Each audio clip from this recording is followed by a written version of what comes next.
Om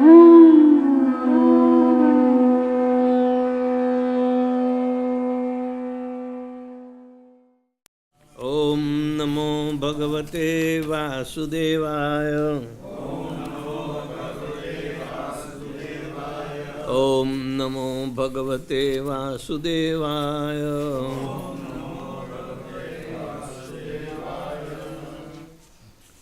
So we are reading from Srimad Bhagavad-Gita as it is, the most confidential knowledge, chapter number 9, text number 1. Shri Bhagavan Uvacha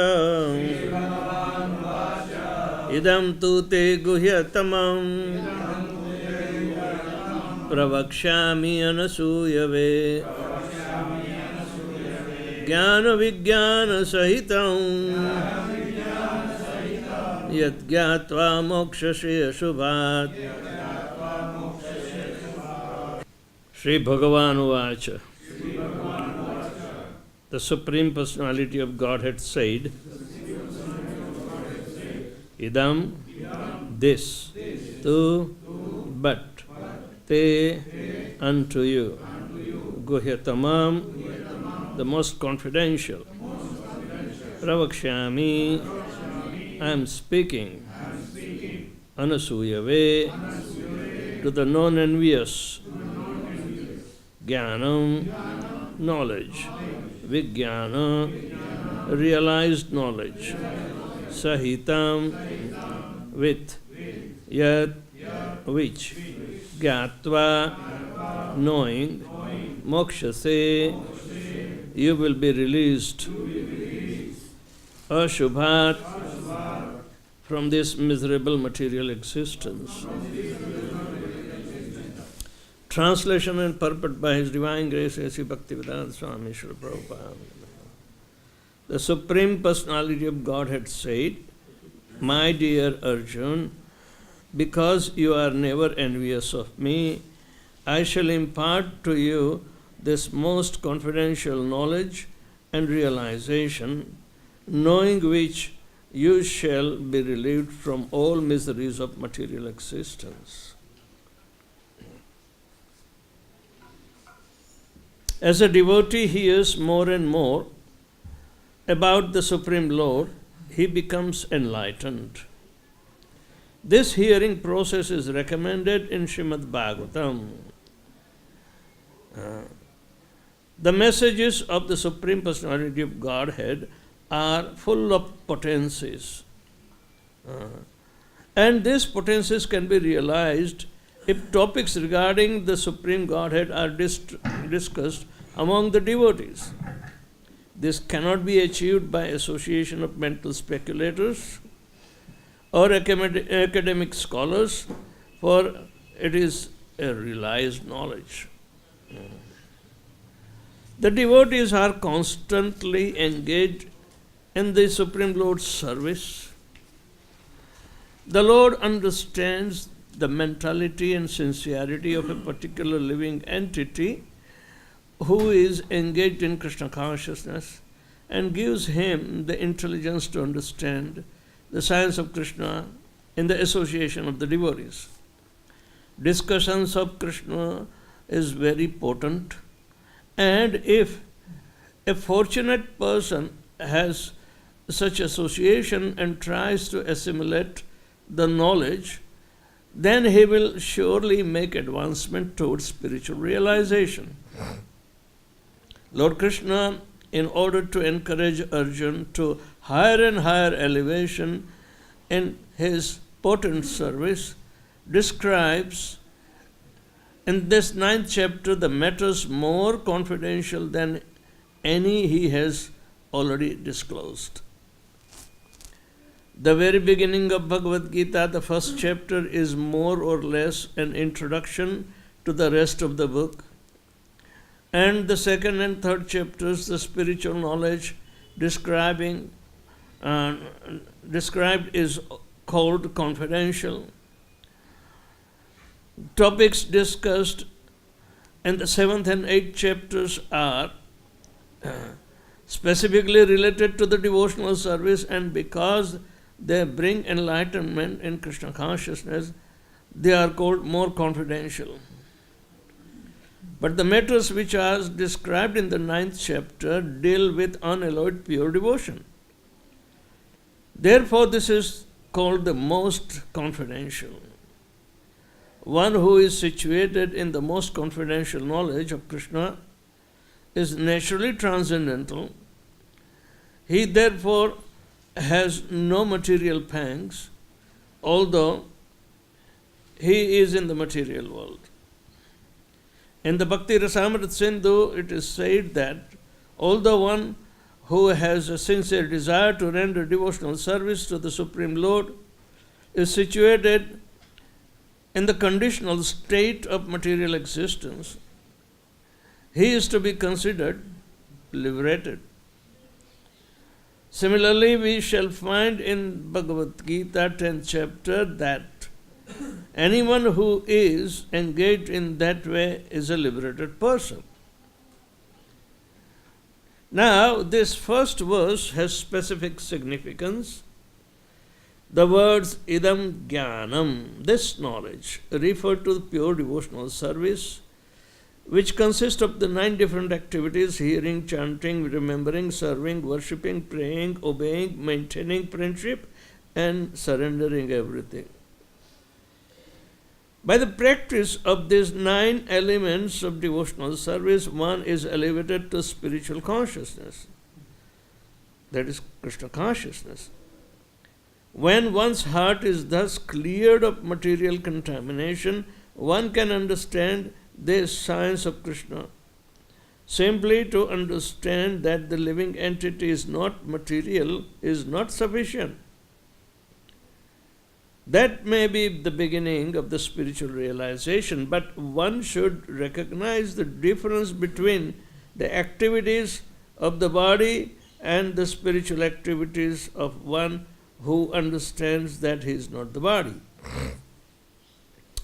In the 7th chapter, we have already discussed the opulent potency of the Supreme Personality of Godhead, his different energies, the inferior and the superior natures, and all these material manifestations. Now, in the chapter 9, the glories of the Lord will be delineated. The Sanskrit word anasuyave in this verse is also very significant. Generally, the commentators, even if they are highly scholarly, are all envious of Krishna, the Supreme Personality of Godhead. Even the most erudite scholars write on Bhagavad-Gita very inaccurately. Because they are envious of Krishna, their commentaries are useless. The commentaries given by the devotees of the Lord who are bona fide, no one is envious. No one can explain Bhagavad-Gita or give perfect knowledge of Krishna if he is envious. One who criticizes the character of Krishna without knowing him is a fool. So such commentaries should be very carefully avoided. For one who understands that Krishna is the Supreme Personality of Godhead, the pure and transcendental personality, these chapters will be very beneficial. Om Ajnanatimirandasya Jnananjana Shalakaya Chakshul Militanjena Tasmai Sri Guruve Namaha Sri Chaitanya Manobishtam Stapitam Jena Bhutale Swayam Rupa Kadamahyam Dadati Swapadantikam Vandeham Sri Guru Sri Jata Padakamalam Sri Gurun Vaishnavanscha Sri Rupam Sagrajatam Sagana Raghunathan Vitam Tam Sajivam Sadvaitam Savadutam Parijana Saitam Krishna Chaitanya Devam Sri Radha Krishna Padan Sagana Lalita Sri Vishakhanvitanscha He Krishna Karuna Sindho Dina Bandho Jagatpate Gopesha Gopika Kanta Radha Kanta Namastute Tapta Kanchana Gaurangi Radhe Vrindavaneshwari वृषभानुसुते देवी प्रणमामि श्रीहरिप्रिये वाञ्छाकल्पतरुभ्यश्च कृपासिन्धुभ्य एव च पतितानां पावनेभ्यो वैष्णवेभ्यो नमो नमः। नमः ॐ विष्णुपादाय कृष्णपृष्ठाय भूतले श्रीमते Bhaktivedanta स्वामिन्निति नामिने।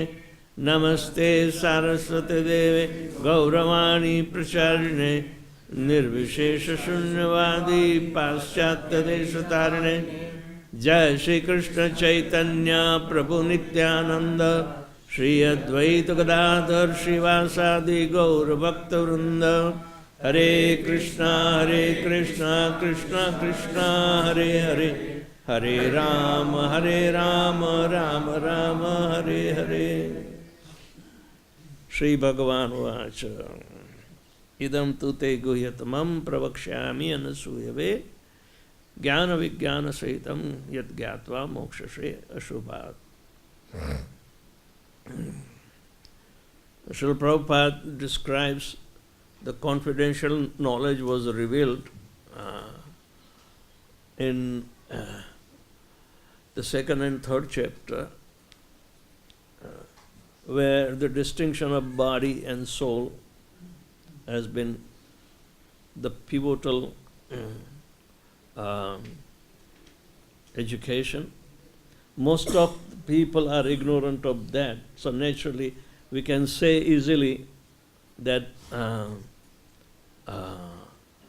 it is not revealed to them. So it becomes a kind of secret. But this secret is due to lack of education. But still, higher secrets about the knowledge of Lord Shri Krishna himself has been described, that how he is all-pervading in 7th chapter,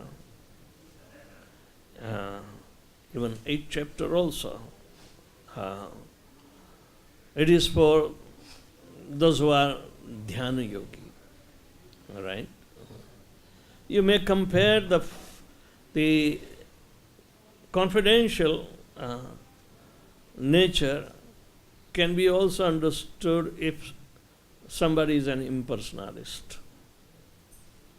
He can know the distinction by analytical study called Sankhya Yoga, the distinction between soul and the body. And one is convinced on that aspect, it is called confidential because it is not declared or available to everybody. Everybody is not a practitioner. It becomes oblivious to them, so they are ignorant. So, above the ignorant, those who are inquisitive to know about the differences between the body and soul. But that is the beginning. One has to get convinced and then he can make further progress. That progress is about how to understand the all-pervasive nature of Lord Shri Krishna, and to be especially understood in the manifestations of the material world. Krishna describes so many qualities, like Paurusham Nrushu, I am the ability in man. But those who are ignorant, they will never attribute the credits to Krishna, because for them Krishna is oblivious. They can't put faith even. They may believe it's a religious book, but they can't put faith on it. Who can put faith? An impersonalist also cannot put faith on the personality aspect of Lord Krishna, but they can invest some faith in some unknown. All right? It's like a partial knowledgeability available in distinction between the soul and the body. But more confidential is that one has to come to the point of the expansions of the different potencies of the Lord. So from the potency, one can know potent. So it is little more confidential knowledge. When the potencies are manifested, you analyze, then they are transcendental potencies, and then they can be attributed to some personality. But that comes very last. Now, for those speculative knowledge as well as meditation are prescribed. But in the most confidential knowledge, the personality will be indicated. So he may practice to realize it. Partial realization in the first two phases, but a complete realization will be there. So yad gyatva mokshashe ashubhat. Moksha means you will be liberated from all the inauspiciousness of this material existence. Ignorance is the first and foremost inauspiciousness of the material nature. So to be liberated from this ignorance for once and all is a subject matter that is described as the devotional service. Krishna is introducing, and the sole and only one-pointed devotional service will be indicated, and besides him there is nobody. So all these things will be described in details. Now, the qualification for getting the most confidential knowledge is about the personality. So there cannot be a personality conflict. If you want to know a person as he is, can you know by creating conflicts?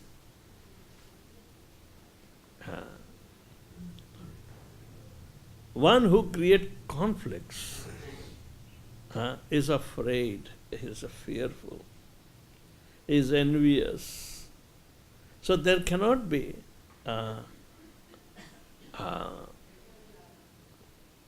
tangible realization. But one becomes realized because he is not envious. That is the first and foremost qualification to become a devotee, a practitioner of devotional service.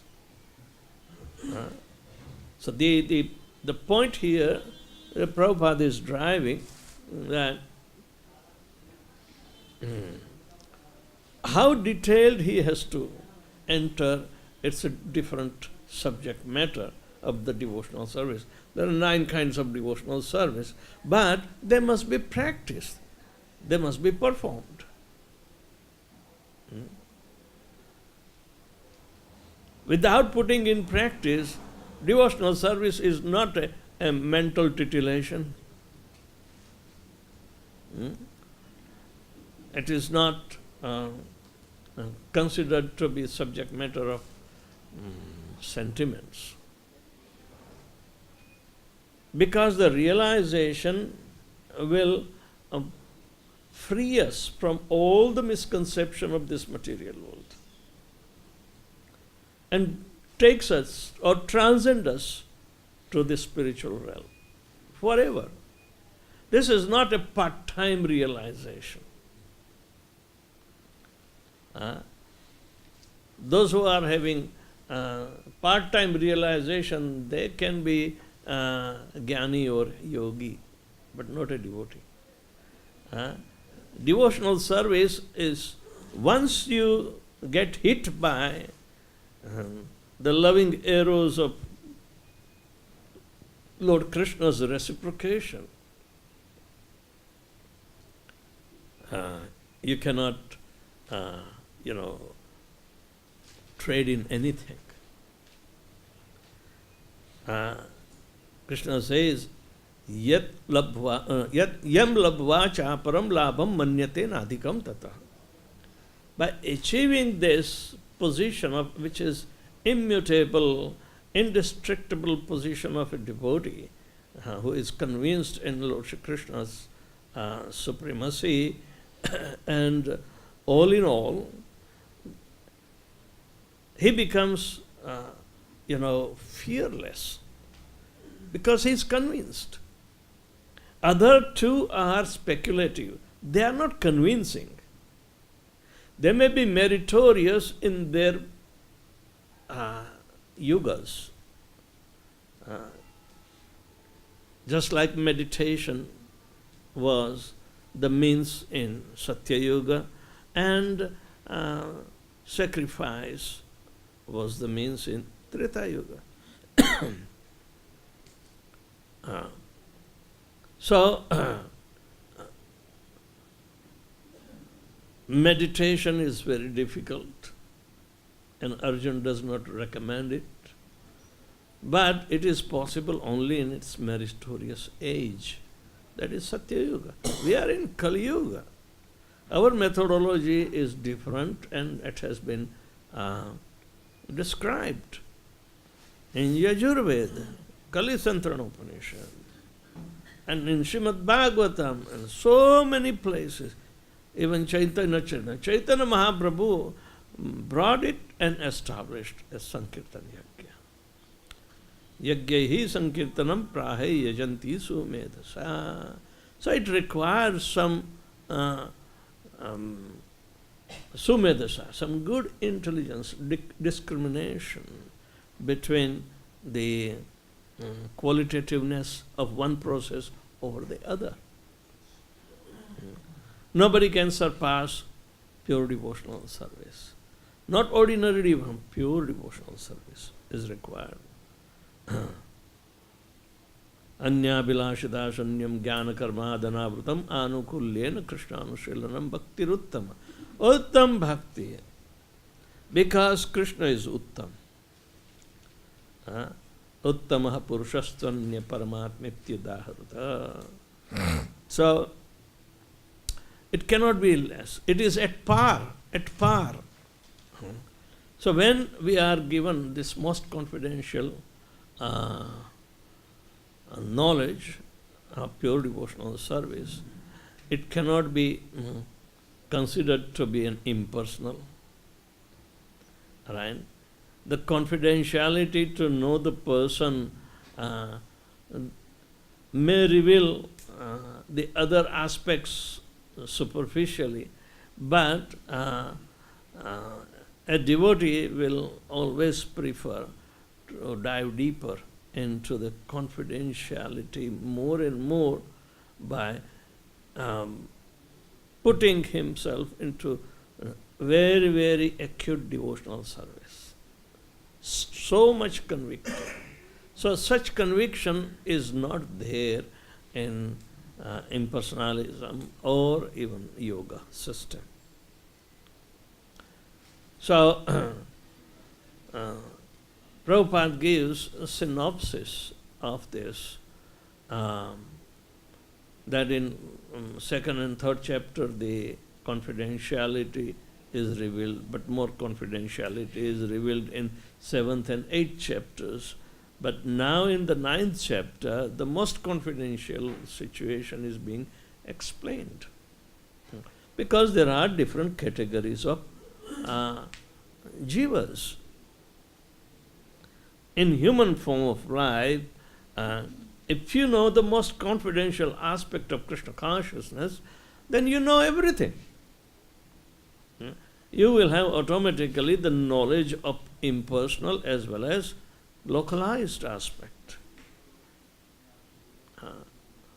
And from this 9th chapter onwards, the affirmation in the 10th chapter, and Krishna reveals. 11th chapter, Arjuna wants to know the presence of the Lord, presence right before his eyes. He wants to know how he will be able to see him. So that is called revelation. Where is the most confidential aspect of Arjuna's relationship with Krishna is a friendship, and Krishna agrees to show his majestic form, that is called Virata Rupa, out of his very kind, nature. But it is giving us the glimpse of divinity, divine nature. And this divinity has been very beneficial to humankind. So, if divinity is served, divinity will be experienced.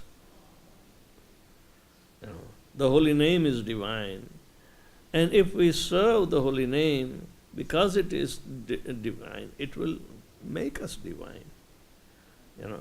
Only the offenses will prevent us not to get into the divinity. So, Srila Prabhupada is giving the synopsis, and now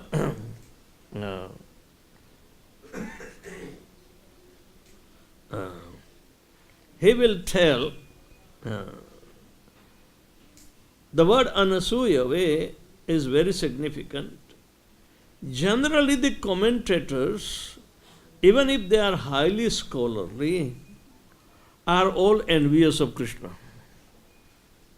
They are all envious of Krishna, the Supreme Personality of Godhead. Krishna, because not knowing the Supreme Personality aspect of Lord Krishna, they become envious. It means their knowledge is not complete. They don't have the confidentiality to the highest degree. So they misinterpret him. They try to put the words in Krishna's mouth to suit their understanding, but it is not. We have to absorb Krishna's words and then realize to suit Lord Krishna's, telling us as it is. So, even the most erudite scholars write on Bhagavad-Gita very inaccurately. They are writing very inaccurately. Because they are envious of Krishna, their commentaries are useless. The commentaries given by the devotees of the Lord are bona fide. Why?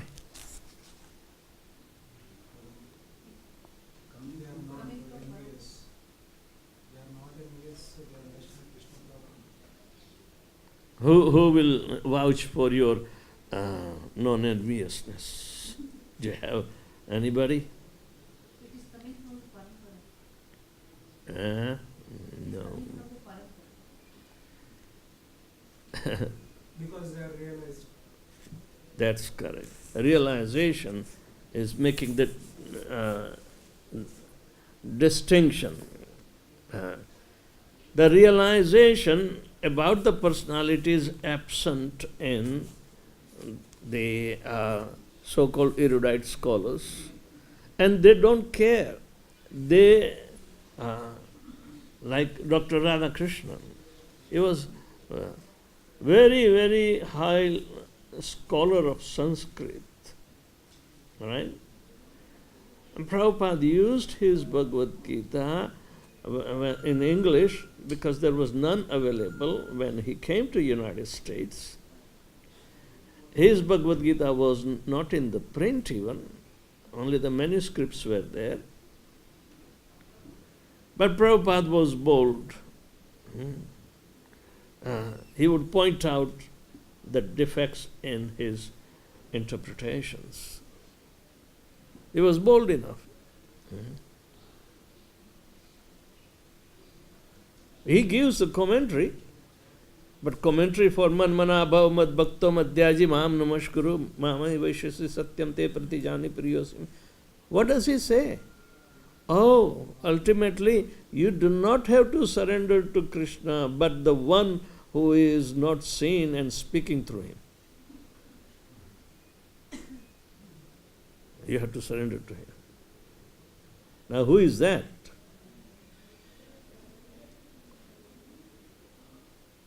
But that is partial. He is envious. Therefore, he is not spelling out as it is. Generally, people do say this. Oh, Lord Krishna says toward the end of the chapter, Krishna advises after telling all this to Arjun.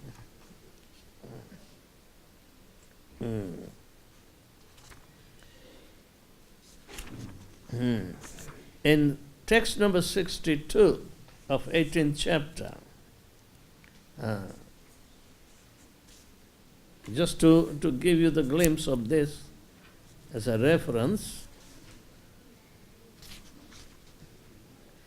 in 61 it is said, Ishvara sarva bhutanam raddeshe arjuna tishtati brahmayan sarva bhutani jantra rudani mayaya. Alright? The Supreme Lord is situated in everyone's heart, O Arjun, and is directing and the wanderings of all living entities who are seated on one machine made by the material energy. And then immediately he advises, Arjun, tameva sharanam gaccha sarva bhavena bharata. Tat prasadat param shantim sthanam prapyasi shashvatam. O sign of Bharata, surrender unto him utterly. By his grace you will attain transcendental peace and the supreme and eternal abode. What does it mean? Is he encouraging Arjun to take the shelter of Paramatma in his own heart?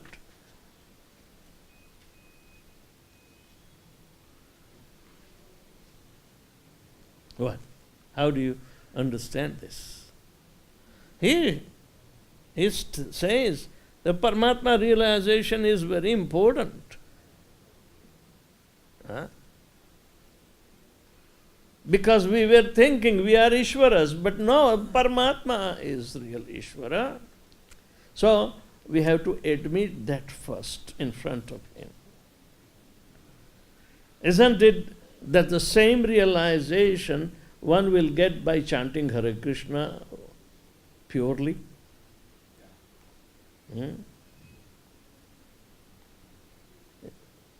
When one knows Bhagavad Tattva Vijnanam Mukta Sangasya Jayate. Vidyate Hridaya Granthi Chindyanti Sarva Samshaya Kshiyante Chasya Karmani Drashta Evatmanishvare. Evatma Ishvara.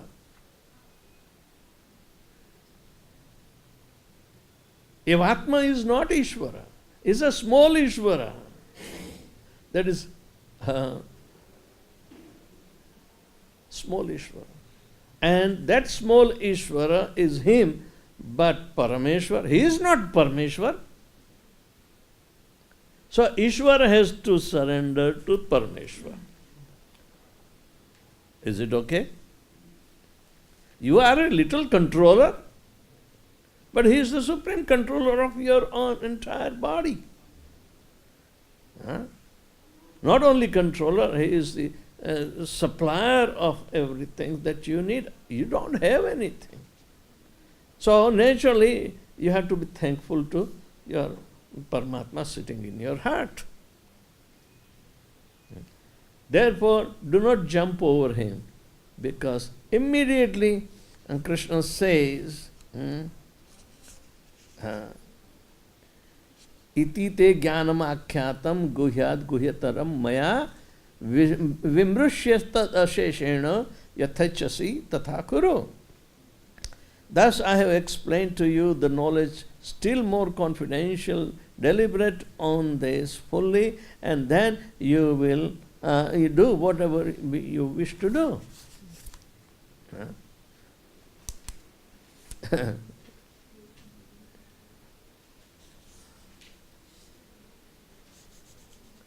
Sarvaguhyatamam bhuya shunu me paramam vacha isto asi me dradamiti tato vakshyami te hitam.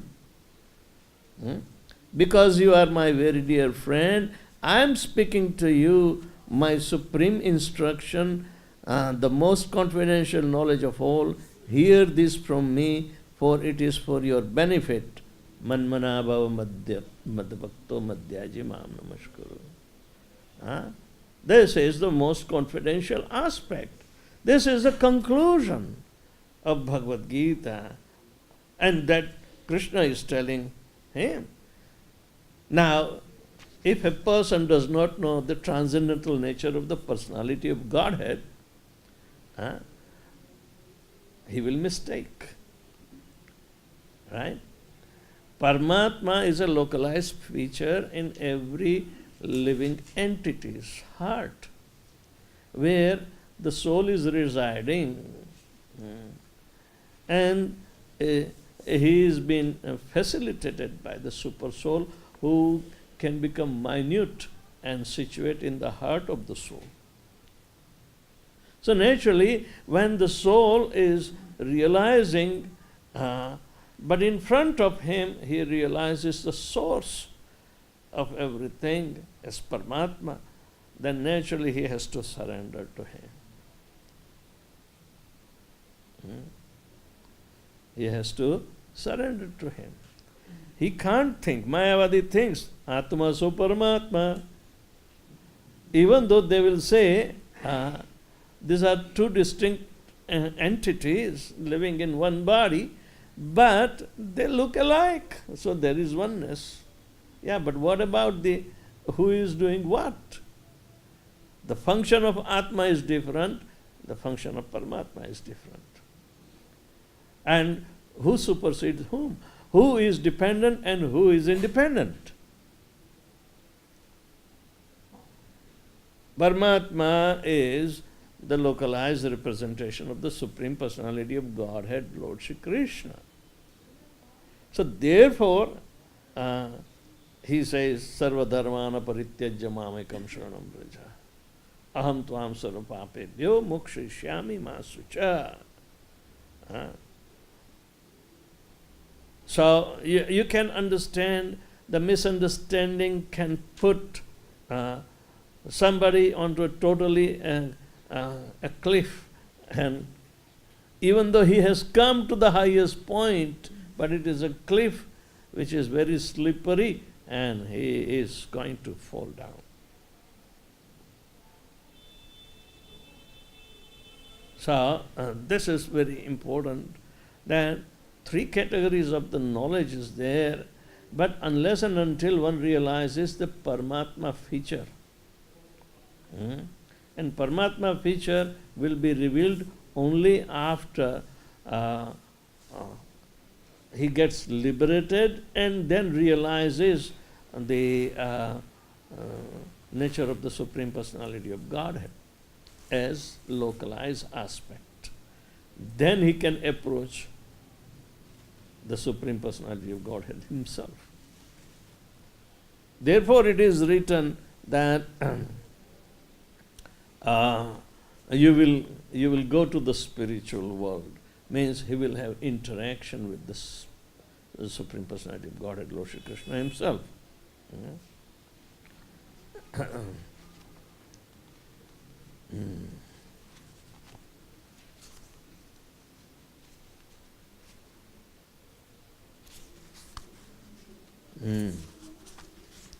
So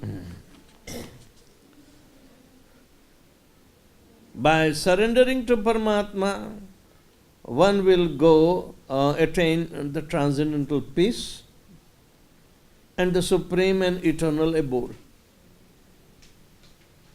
Supreme and eternal abode. He will achieve. It means he will enter into the personality aspect, not localized aspect, where he will be continuing his,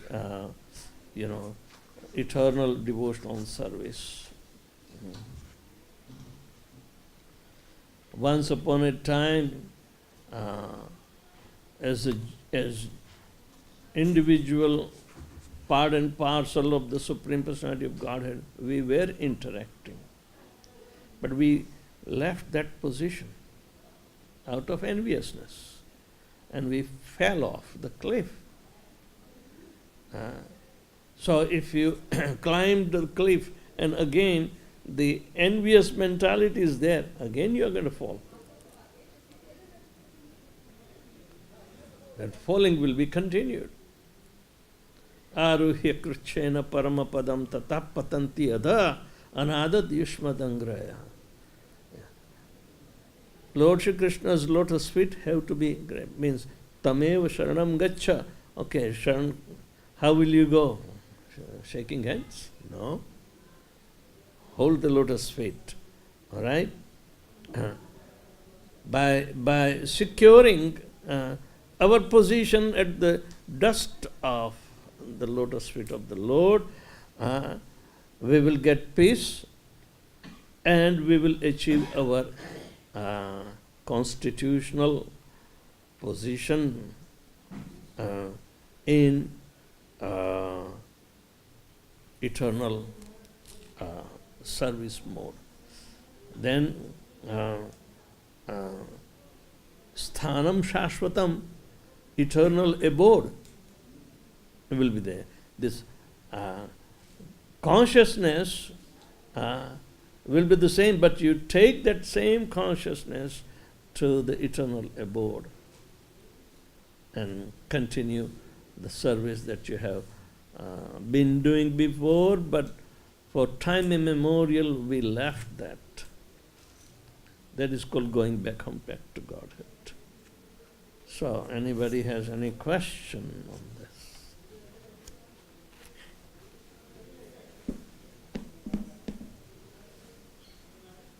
Yeah. Ma, can you speak in this? Told that we have to first realize the Paramatma before we realize the Supreme Personality of God.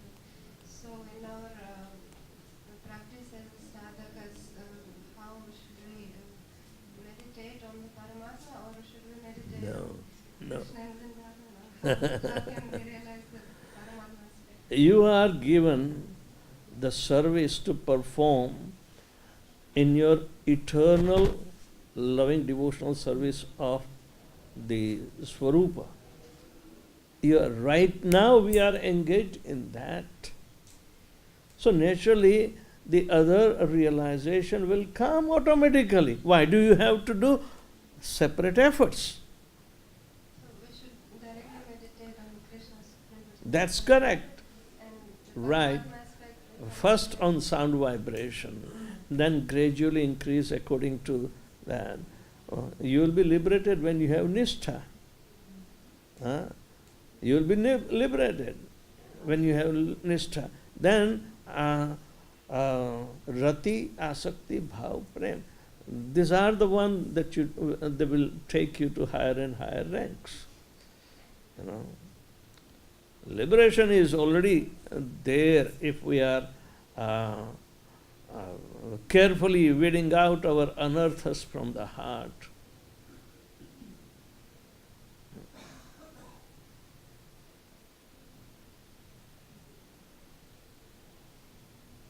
Anartha nivritti, and after anartha nivritti it is nishtha. Nishtha means liberated, unshakable faith will be obtained, and you will never get bewildered by any attraction, anything of that.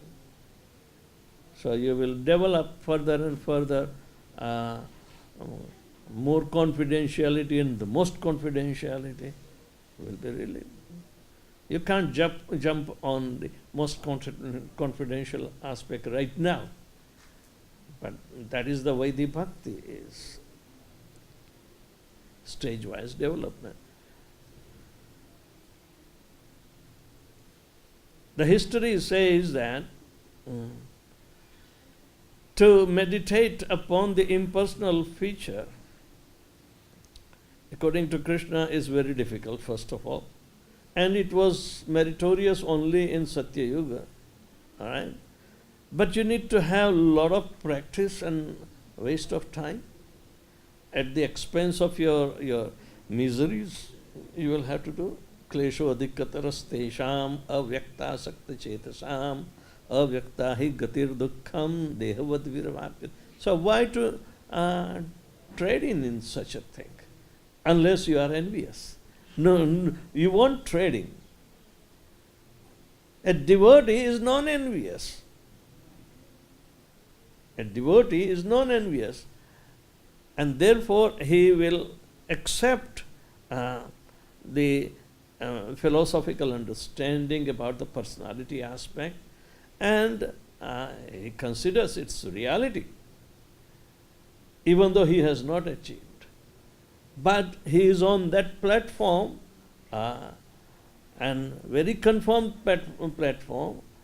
Krishna will give him sufficient intelligence by which he can come to him.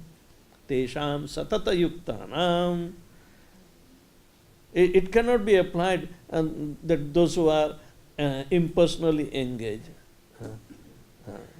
Bhajatam pritipurvakam is absent there. So how it is applied to impersonalists or yogis? No. Bhajatam means putting every actions in the favorable service of Lord Shri Krishna. That is called bhajatam. So this is very important. We don't have to go for impersonal aspect and then I will jump to meditative aspect and then I will think of Krishna. Even that yogi stuff is there. It will not give you interaction with the Supreme Personality directly. It will burn your finger because the kheer is hot, and you may feel within you. But it does not give that realization of person-to-person interactions. So most confidentiality lies there.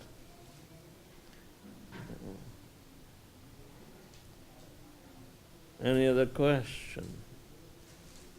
Yeah.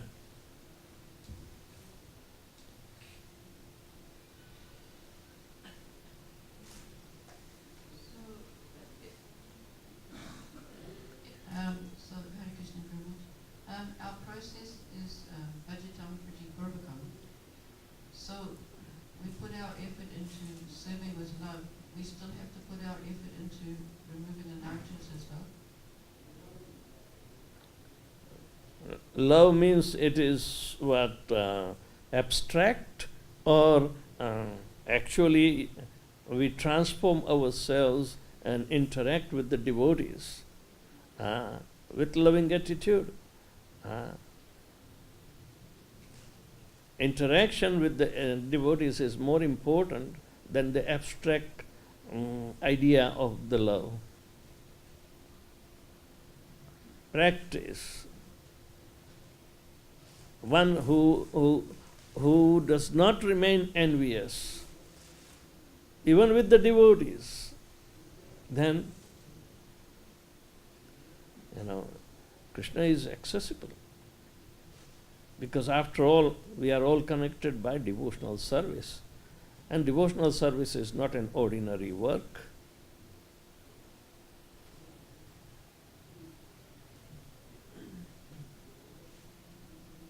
Whether one is doing devotional service through Varnashram system or directly under the tutelage of spiritual master and making every effort to serve the devotees, to please the devotees, is to please the Guru. To please Guru means to please Krishna. This is the simple equation, like that.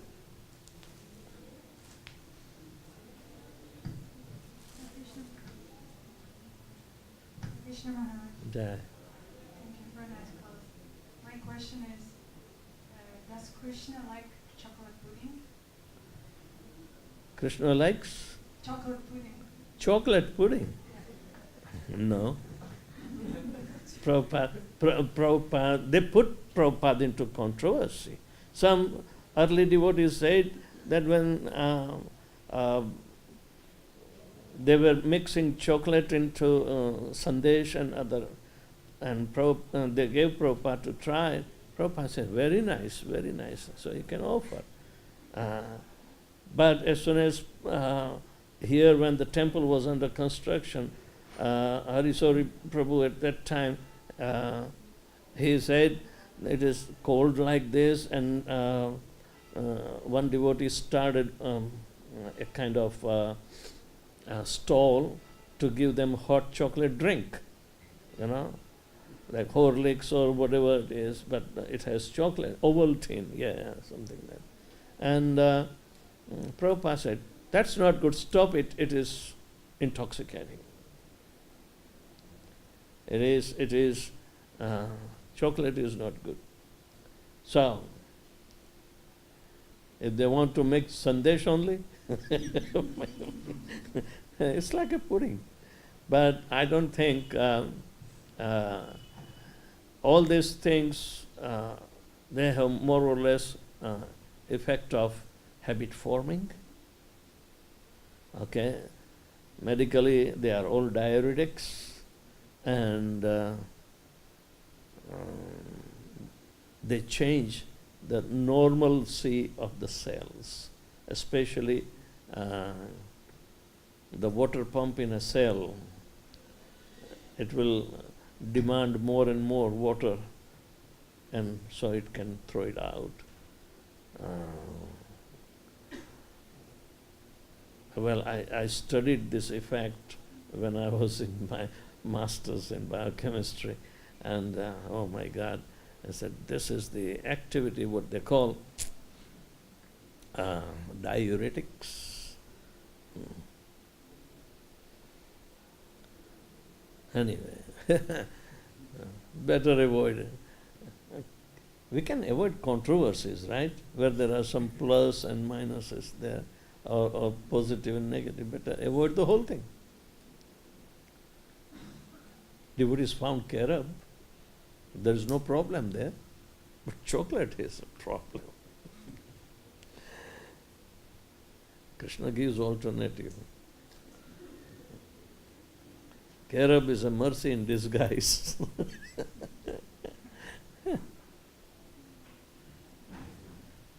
Yeah. Sometimes we do not know, some temples do provide this chocolatey stuff, but others are following strictly. Now there are more and more strict situations they are discussing, that it will be required towards making varnashram system, agrarian community that Prabhupada wants. They have started discussing about ahimsa milk. Who will get it? I didn't bring my phone, but somebody sent me today what they call Cleopatra's bath. Cleopatra's bath. And it was the milk obtained from what? I forgot. Completely oblivious that it is not for human consumption. It is written there, and because it is raw milk, untreated milk, and it is for sale. But they use for beauty baths in the same way that the cream taken out from untreated milk is called Cleopatra's cream, for facial cream and other thing. And it is specifically written, not for human consumption. So how could that be another sort of, gimmick that we may have to try and put up a legislation on that? So many things will be found out by the anxious mind, how to replace. But Prabhupada used regular milk, even though it was vitamin D fortified, And Prabhupada, if he doesn't know, do you think? But now there are so many things that we may put ourselves into unnecessary, or extrovert activities that might make us forget the main activity of Krishna consciousness. To raise cows just for this ahimsa milk, the regular system is there, Prabhupada described it. But if we go beyond such with the speculative measures, oh my God. Do you think your cows will get organic feed? That is another question. If you provide cow organic grass, organic feed, without any contamination of this modern fertilizers, are we going to do then and then you will get an organic milk. If this organic milk is to be provided to every temple, they say first target is the deities and then the general public. Do you think such an extraneous process is there? Prabhupada kept his own cooking materials in the same refrigerator Sally Agrawal was keeping her meat. But Prabhupada was oblivious. So at what extent we will be able to do such practices? Will it intensify our devotional service if we do that? Doubtful.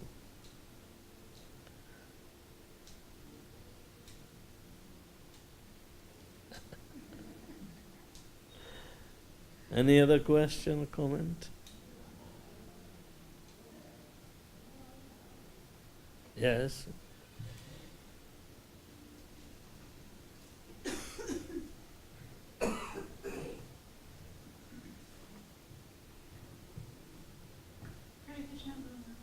Okay. You mentioned about 3 different kind of knowledge. So, what is that? The knowledge about the Supreme Personality of Godhead. People are targeting not the personality, but because of enviousness, they call it impersonal, can be achieved through development of knowledge. It is too difficult to extract knowledge from the Vedas. So you can come to a point of theory that, he is not having any quality and doesn't have any personal feature. Krishna is an ordinary man, even though he says absolute truth, but he is not telling anything about himself. He is impersonal. Ordinary man can become God. So erroneous conclusions are coming from this. Krishna wants the exposure of himself, but in graduation. his personality is always hidden by Yogamaya, means the transcendental energy. Because transcendental realm is there, the transcendental potencies are there, you know. So there are three types of transcendentalists as described in Bhagavatam. Vadanti tattva vidas tattvam yad jnanam advayam brahmeti paramatmeti bhagavaniti shabdate. So Brahman knowledge, impersonal knowledge, without any qualities and personality, is a speculative aspect, but it does give us some glimpse of a different nature from the material nature. So they believe it is some unknown Shakti, potency is there, and they can't figure out. So therefore, they cannot point out from the pages of Vedas, which one is it, which one is it. Neti, neti, neti. Means denial is there. Denial. This is not the one, oh, this is not, but they never come to the conclusion. Let me tell you, for this, there are so many impersonalists, Advaita Siddhantis, followers of Adi Shankara. One time Srila Prabhupada was in Juhu when the temple was under construction. Some devotees, not the devotees, some students of Swami Chinmayanand, a very well-known impersonalist. He was, they were befriended by our Nathaji Das. He passed away too. But he would be fond of Srila Prabhupada to check. So he brought some students, his friends, from Powai in Mumbai, and he introduced Srila Prabhupada, I have brought some students of Bhagavad-Gita. So Prabhupada made them sit, and Prabhupada says, so what is the conclusion of Bhagavad-Gita? And everybody got startled. Oh, what do I answer? What do I answer? So somebody spoke up, Swamiji, there is no conclusion of Bhagavad-Gita. Every day you read the same verse, you will get a different meaning. That's a speculative aspect. And Prabhupada became so angry, he thumped on the desk. Who said that there is no conclusion in Bhagavad-Gita? And Prabhupada quoted, Sarvadharmanu parityaja manmana bhava. Is it not the conclusion? Is there anything beyond it? And they got completely shocked. Prabhupada would not compromise this. And then what happened? That person was having a little bone. Swamiji, we came for your darshan only. I said, did you have my darshan? Prabhupada, so you have my darshan. Yes, people are doing disservice. For a devotee, this is very important.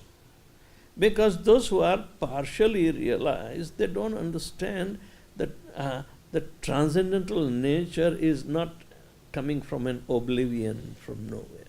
It has existence. And if they deny existence of a personality, then they must be envious.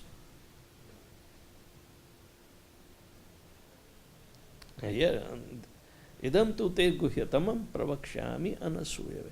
Envious nature is the only factor that is preventing us to become a pure devotee. So we practice not to become envious with our fellow devotees.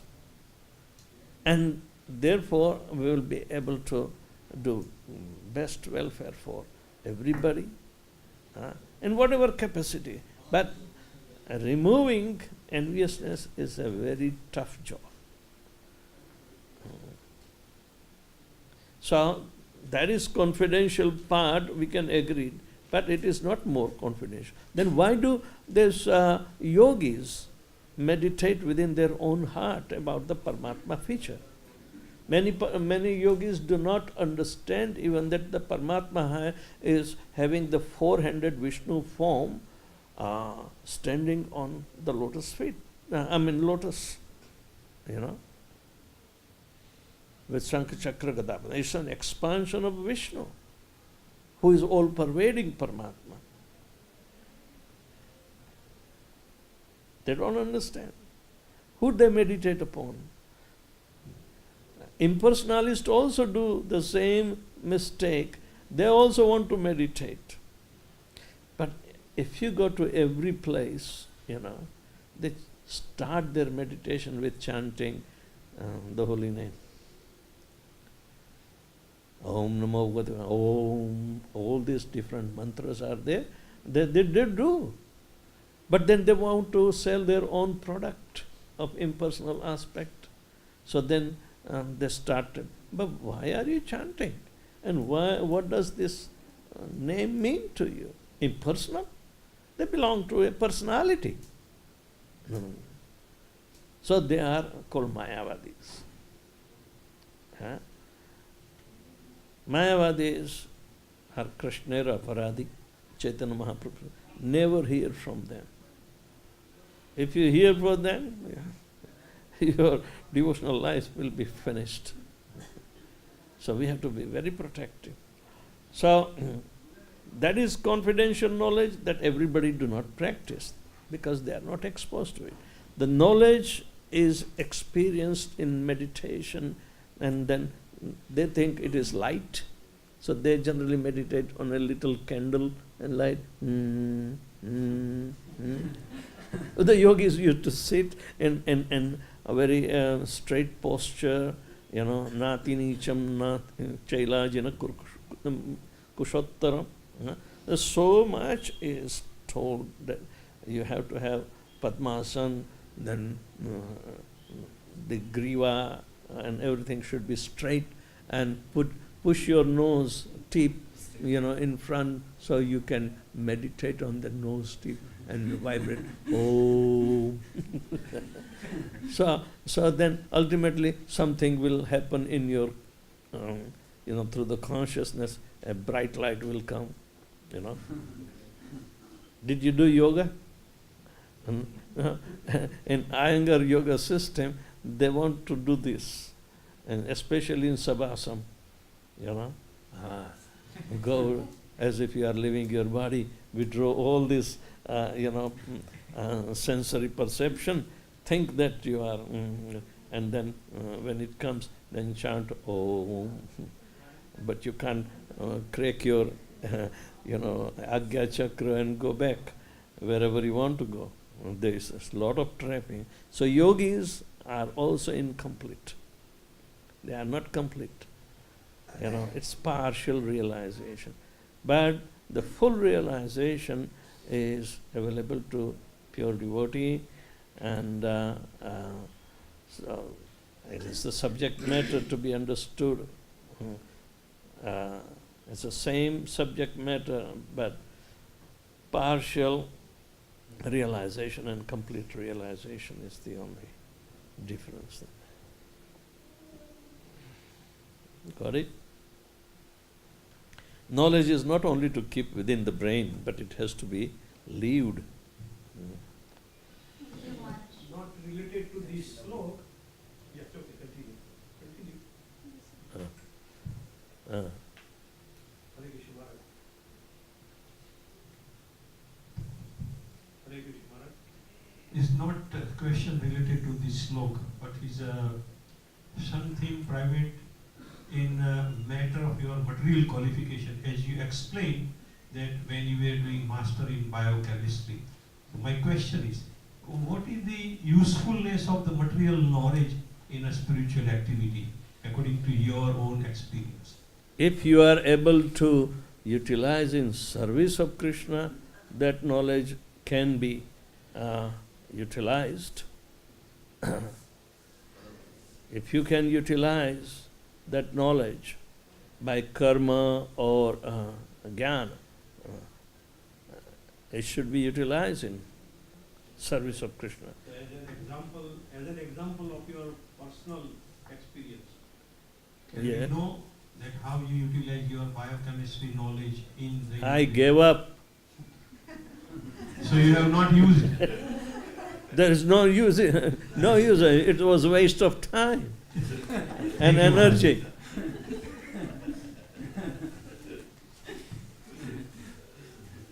Do you think there is any use? No, absolutely not. Then? She has another question.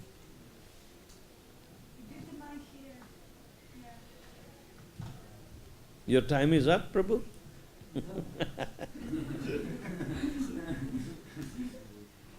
Maharaj, I wanted to ask also about the enviousness.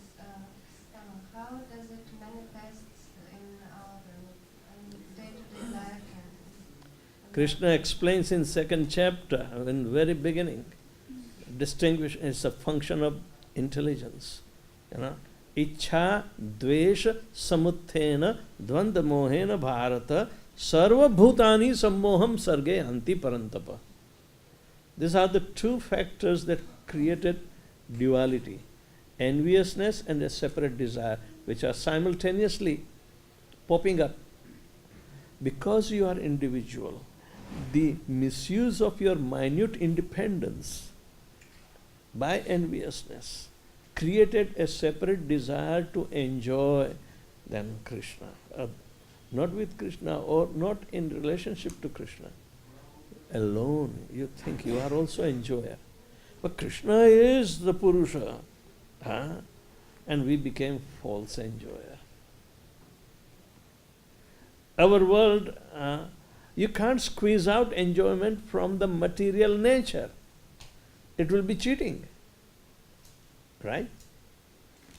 So this enjoyment is a misdirecting the entire civilization. So out of enviousness and separate desire, dvanda mohena bharata. Dvanda means duality is caused by two factors, dual factors. And these dual factors are striking with each other. You do not know what is your desire, and your enviousness will be interfering in that. And not in relation to Krishna, then it becomes enviousness for your own selfishness. But your selfishness is keep on changing. Krishna has created this material world that it will not be permanent till you come to his terms, because you are belonging to him. It's not that he belongs to you. He is the master. We all belong to him. But out of enviousness, like a prodigal son, Prabhupada gives the example, he he wanted the property of the father and left to enjoy. Why do I have to be dictated by my father? So like that. So enviousness is to disobey Lord Krishna's instructions, Guru's instructions, because they are directly reflecting on that. So this is called aparadha.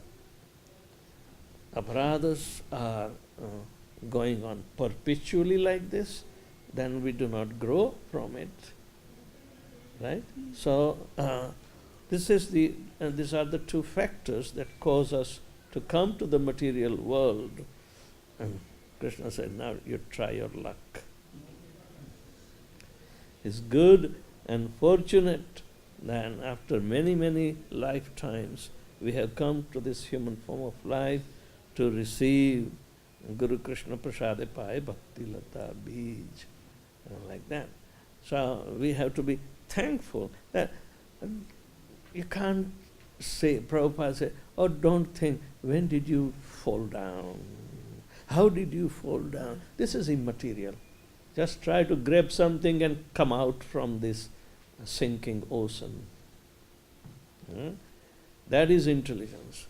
So, but these are the facts. These are the two factors, and that are preventing us to go back home, back to Godhead.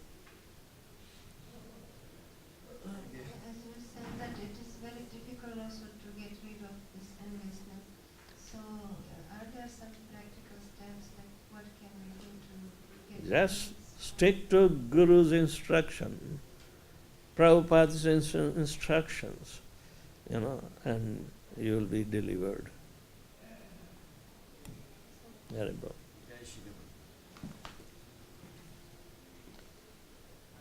Is there anything, any more discussion?